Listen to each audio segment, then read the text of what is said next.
Good morning guys! Welcome back to my channel! Ito, kakain na naman ulit kami ng breakfast at nagkakasama-sama kami ngayon. Nagsisiksikan kami dito sa maliit na table kasi para madaling linisin. Tamad eh.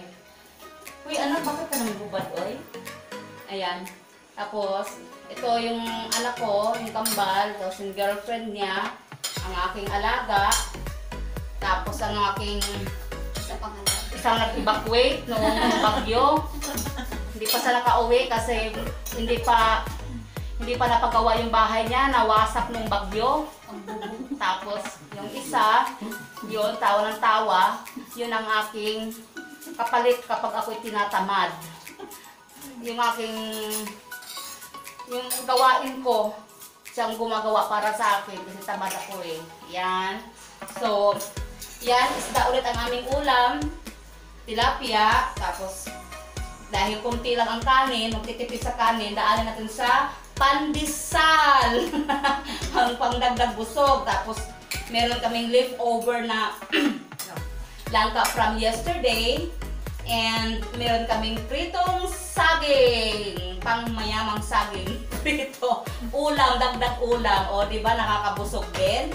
Tapos yung coffee ko, meron siyang nakalagay na flower blue tea, pampapayat daw. So, try natin. So, come on guys, kain tayo! Sana kumakain na din kayo. Eh, huy, kain-kain kayo. Hindi mo lang kayo muna nag-pray. Ano yun? Abay, mag-pray muna. O, sige, ano na lang, sign of cross na lang. Sa ngalan ng Ama, ng Anak, ng Espiritu Santo. Amen. Thank you, Lord, for this food. Yun lang. Kainan na. Kailangan kong mag-kutsara at tinidor ngayon kahit mahirap. Nahirapan ako. Kasi, taon-taon. Kasi nagtanim ako guys ngayon ng halaman kaya ng umaga. So, syempre, nagka-dirty-dirty ang kamay. Ayoko naman kumain na nakakamay at na disgusting. Eh, char! Disgusting. May disgusting na rin akong natutunan ngayon eh. Okay lang yun, gaya-gaya. Okay, kain lang tayo guys. Masarap pa rin yung gulay. Hoy, Jillian! Kain ka ng gulay. Gulay. Kaya lagi kang tamad eh, wala kang vitamins and minerals. Kain! Kuha ka ng, bigyan mo nga sarap ng ano? Gulay. Yung gulay. Wala, bigyan na eh. Dagdagin, unti-unti ano yan? Wala. Bukasin mo lahat ha. Gulay, di kayo kumakain ng gulay. Ang jowa dahil, ano ba yan? Mahirap talaga magsalita pag kulang sa ngipin mo eh. Ang jowa guys, nakakain na kanina pa, lagi maaga yun, may oras talaga yun, tuwing 7 o'clock kakain na yun. Tapos hindi naman kasi yun na-join sa amin, lalo isda ang ulam. Naku, ayaw na masisira ang araw niya kapag isda, ayaw na maamoy yung isda. Kaya, lagi siyang nauuna. At for 11 years, laging ganon. Nakain sa mag-isa. O sa hindi sa join sa amin. Pero nagjo-join naman siya kapag may birthday or Pasko. Yun. Doon lang sa join sa amin. At kailangan hindi isda ang ulam. Yan. So, wala tayong magagawa. Ayaw niya eh. Gutom ako.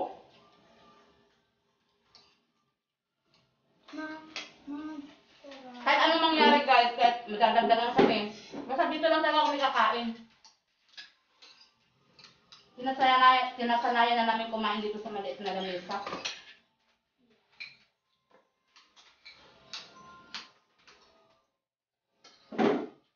Mabuti hindi amoy putik ng isda. Kung amoy putik, hindi ako kain.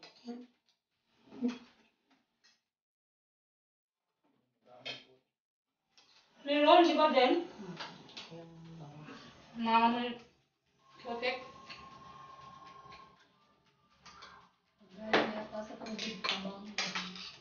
Bakit? Galing ba sa dagat to? Correct.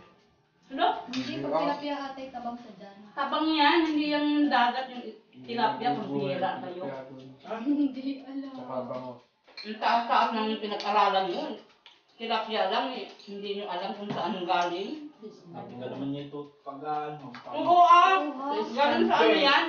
Nako, sumuhin mo yun. Hindi Mapapagkalat. nakikinig din sa picture ha. Yan kasi yung pinag-aarap, product ang alam. Gata pa. Ganito lang talaga kami guys kumakain, maingay. Kahit saan naman, maingay lagi. Kaya isa pa rin yung dahilan kaya kung bakit ang jowa hindi na-join sa amin kasi ang ingay nga namin. Ba yan? Paano ba kasi pag-aralan yung kumain na hindi nag-iingay? Hi guys! So ngayon, kakatapos lang namin kumain and then andun kami sa terrace and si Ate Jo nagsasampay, naglalaba. And then, ayun, papakita ko sa inyo. Yan. Andun kami ngayon kasi hindi pa namin nalilinis to since nung bumagyo. And then, yan. So, hawak-hawak kayo, Mike. So, ito. Nag-aayos po si Ate Jo ng mga damit kasi magsasampay siya.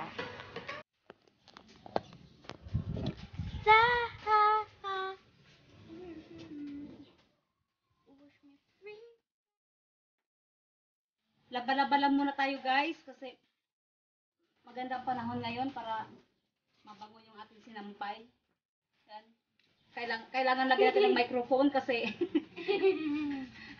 hindi maririnig masyado ang boses, so kailangan din naka-microphone. Yan. Ayan, may tunog. Yan. Ipapakita ko lang muna sa inyo guys yung aming likuran. Sobrang fresh dito ang hangin kasi wala pa kasing bahay dito kaya mapuno pa lang siya. O ayan. Yan. Maberde-berde pa. So fresh na fresh yung hangin kasi wala pang nakatayong bahay diyan. Yan. Sana wag na lang tayuan ng bahay para mas sariwa dito ang hangin. Tapusin ko lang muna guys yung aking paglalaba. Yung microphone. So, titiktok tayo.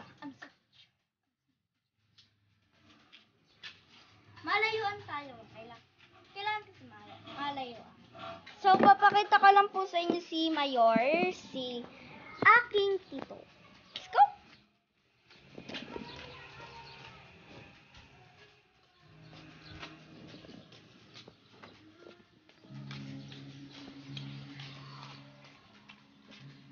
Say hi!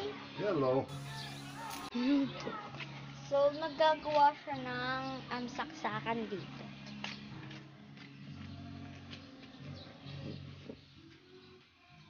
Lawak ng terrace namin.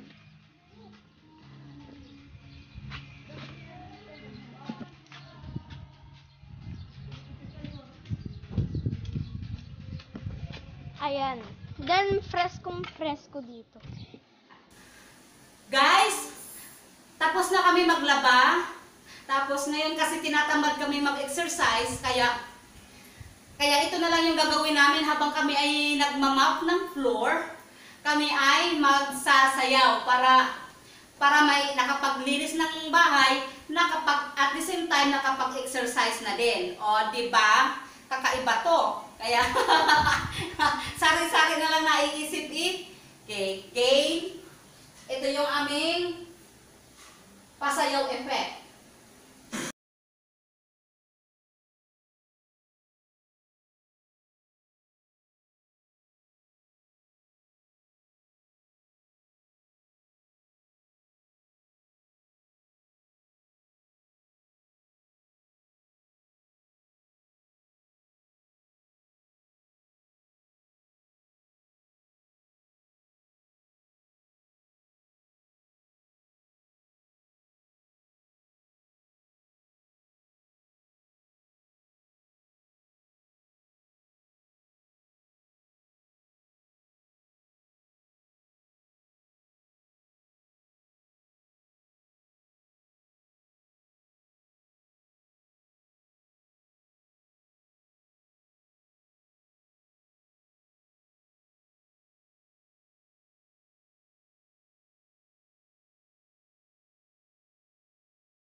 likod kasi yung amin daw likod ay baluktot. So, kailangan namin mag-heels. So, yun lang guys. Kung nagustuhan niyo po ang aking video, please don't forget to share, like, and subscribe. Thank you!